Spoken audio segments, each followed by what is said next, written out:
அண்மைச் செய்தி. கோவில்பட்டி கயத்தாறு அருகே மாற்று சமூக இளைஞரை காதலித்த இளம்பெண் அடித்து கொலை என பரபரப்பு தகவல் கிடைக்கப்பெற்றுள்ளது. இது தொடர்பான கூடுதல் விவரங்களுடன் இணைகிறார் எமது செய்தியாளர் ரங்கசாமி. ரங்கசாமி, வணக்கம். மேலும் விவரங்களை பதிவு செய்யலாம். வணக்கம். தூத்துக்குடி மாவட்டம் கோவில்பட்டி கயத்தாறு தாலுகா உட்பட்ட தெற்கு மயிலோடு அம்மன் கோயில் தேர்வைச் சேர்ந்த செல்வம். இவருடைய மகள் அபிச்செல்வி, வயது 19. இந்த இளம்பெண் கடந்த 3 வருடங்களாக சமூக வலைதளமான இன்ஸ்டாகிராம் மூலம் சேலத்தை சேர்ந்த ஹரி பிரசாத் என்ற வாலிபர் தீவிரமாக காதலிக்கின்றார். இதற்கு அவர் தாய் எஸ்பர்ட் பாலி மற்றும் சகோதரர் சிவஞானம் ஆகியோர் கடுமையாக எதிர்ப்பு தெரிவித்து வந்த நிலையில் நேற்று முன்தினம் இவர் இரவு அதிக நேரமாக இன்ஸ்டாகிராம்ல தன்னுடைய காதலோட பேசி கூறப்படுகிறது.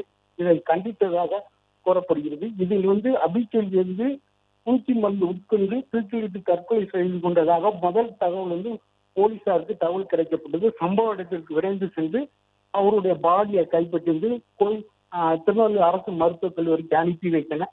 மேலும் இதை குறித்து இன்று காலையில் போலீசார் தீவிர விசாரணை செய்ததில் அவருடைய தாய் எஸ்தர் பாலி மற்றும் சகோதரர் சிவஞானம் 2 பேரும் தன்னுடைய தங்கையை அடித்துக் கொண்டதாக கூறப்படுகிறது. இதனால் போலீசார் அவர்கள் வழக்கு பதிவு செய்து 2 பேரும் கைது செய்து மேலும் விசாரணை நடத்தி வருகிறார். இந்த சம்பவம் அந்த பகுதியில் பெரும் பரபரப்பை ஏற்படுகிறது.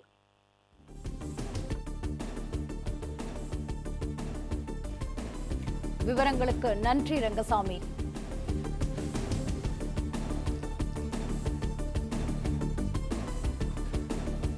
பிளே ஸ்டோர் மற்றும் ஆப் ஸ்டோரில் இருந்து பாலிமர் செயலியை QR கோடு மூலம் பதிவிறக்கம் செய்யுங்கள்.